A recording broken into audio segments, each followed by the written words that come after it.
Hello everyone, welcome to Value Investors।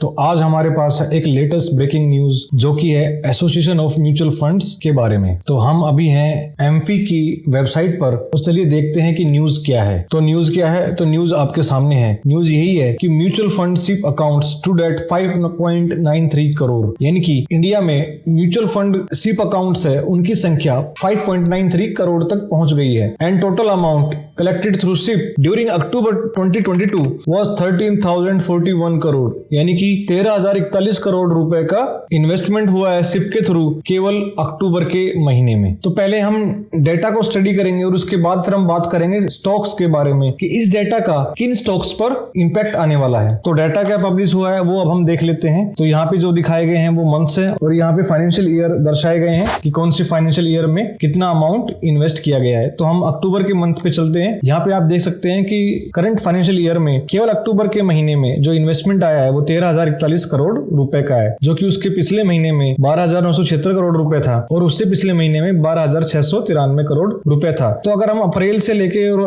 अक्टूबर तक एक नजर डालते हैं तो हमें देखने को मिलता है कि मंथ ऑन मंथ सिप के कंट्रीब्यूशन में बढ़ोतरी ही आई है। और अगर हम ईयर ऑन ईयर इसको देखें तो आप देख पाओगे कि जहां पर 2016-17 में जो सिप का कंट्रीब्यूशन था थ्रू आउट द ईयर वो था 43,921 करोड़ रुपए, जो कि बढ़कर 2022-23 में हो चुका है 87,275 करोड़ रुपए केवल अक्टूबर तक, यानी सिर्फ 6 मंथ में। जितना इनफ्लो म्यूचुअल फंड में सिप के थ्रू 16-17 के फुल ईयर में भी नहीं आया था, उससे लगभग दोगुना सिर्फ 6 महीनों में आ चुका है करंट फाइनेंशियल ईयर में। तो अब हमारे दिमाग में एक सवाल आता है कि ठीक है, ये कौन लोग हैं जो इतना ज्यादा इन्वेस्टमेंट कर रहे हैं थ्रू सिप म्यूचुअल फंड में। तो ये वही लोग हैं जो स्टॉक मार्केट में इन्वेस्ट करने से डरते हैं। अब डरने का मतलब ये नहीं है कि उनको किसी तरह का डर लगता है, डरने का मतलब ये है कि वो स्टॉक मार्केट की वोलेटिलिटी को बर्दाश्त नहीं कर सकते, वो स्टॉक में आने वाले उतार चढ़ाव को डाइजेस्ट नहीं कर पाते हैं। तो जब इतना इन्फ्लो म्यूचुअल फंड में सिप के माध्यम से आ रहा है तो इसका इंपैक्ट किन स्टॉक्स पर आने वाला है ये हम आगे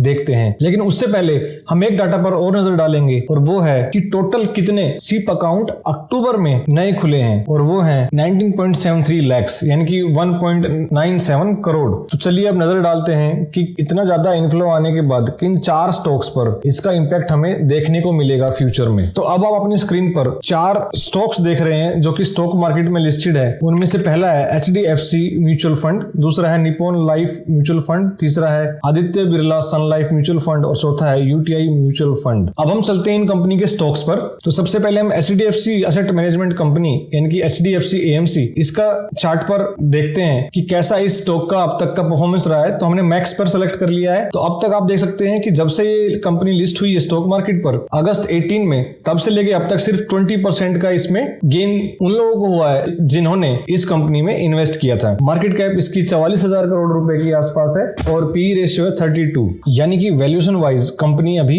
महंगी है। नेक्स्ट हम चलते हैं Nippon life India asset management company के स्टॉक के चार्ट पर। तो यहाँ पे हम देख सकते हैं कि जब से कंपनी लिस्ट हुई है तब से लेके अब तक स्टॉक के प्राइस में 7.43% की गिरावट है। मार्केट कैप है कंपनी की 16.45 थाउजेंड करोड़ और PE रेशियो है 24.76 का, यानी कि ये भी कंपनी अभी तक कुछ मार्केट में अपना जलवा नहीं दिखा पाई है। नेक्स्ट हम चलते हैं आदित्य बिरला सन लाइफ AMC लिमिटेड पर, जो कि अक्टूबर 2021 में स्टॉक मार्केट पर लिस्ट हुई थी। तब से लेके अब तक कंपनी का जो शेयर प्राइस है उसमें 38.18% की गिरावट देखने को मिल रही है। मार्केट कैप है वो कंपनी की 12,340 करोड़ रुपए की है और PE रेशियो है 19.50, यानी कि वैल्यूएशन वाइज ये महंगा भी नहीं है लेकिन सस्ता भी नहीं है, लेकिन औरों से थोड़ा सस्ता ही है। और लास्ट में हम चलते हैं UTI एसेट मैनेजमेंट कंपनी। इसके भी हम मैक्स चार्ट पर देख सकते हैं कि जब से ये कंपनी लिस्ट हुई है अक्टूबर 2020 से, तब से लेके अब तक इसके स्टॉक के प्राइस में 36.29% की तेजी आ चुकी है। कंपनी की मार्केट कैप काफी कम है,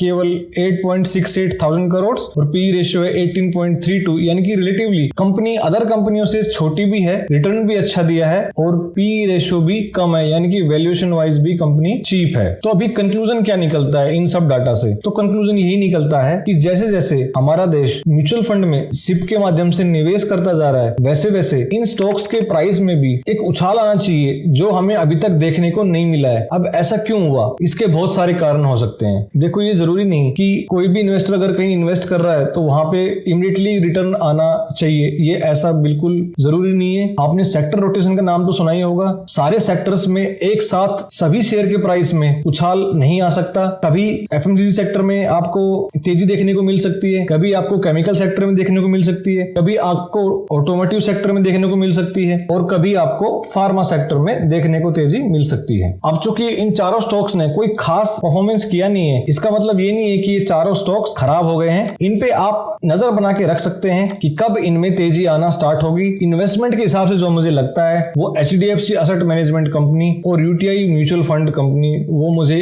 वैल्यूएशन वाइज और इन्वेस्टमेंट के लिहाज से दोनों ही कंपनियां ठीक लगती हैं। उसका रीजन यही है कि एचडीएफसी जो कि एचडीएफसी ग्रुप से बिलोंग करती है, तो आज नहीं तो कल इसके स्टॉक के प्राइस में तेजी आ ही सकती है। और यूटीआई जिसने लिस्टिंग के बाद से सभी निवेशकों को 36% से ज्यादा का रिटर्न दिया है और चीपर वैल्यूएशन पर ट्रेड कर रही है, तो इन दोनों कंपनियों पर आप नजर बना के रख सकते हैं। अगर कोई इन्वेस्टर इनमें इन्वेस्ट करना चाहता है तो वो अपना ड्यू डिलिजेंस करके इनमें इन्वेस्ट करके चल सकता है। बाकी इन्वेस्ट करने से पहले आपको कंपनी के फाइनेंशियल को गो थ्रू करना जरूर चाहिए और मार्केट कैप को भी आपको ध्यान में रखना चाहिए कि जितनी छोटी कंपनी होगी उतना ही ज्यादा उसमें रिस्क होता है, उतना ही ज्यादा उसके स्टॉक के प्राइस के गिरने का भी रिस्क रहता है। तो इन चारों स्टॉक्स को आप अपनी वॉच लिस्ट में भी ऐड करके रख सकते हैं। अब वीडियो अगर आपको इन्फॉर्मेटिव लगा हो तो वीडियो को लाइक और शेयर कर दीजिए और चैनल को सब्सक्राइब कर दीजिए ताकि आने वाले सभी वीडियोस की नोटिफिकेशन आप तक सबसे पहले पहुंचती रहे। तो इसी के साथ मिलते हैं नेक्स्ट वीडियो में।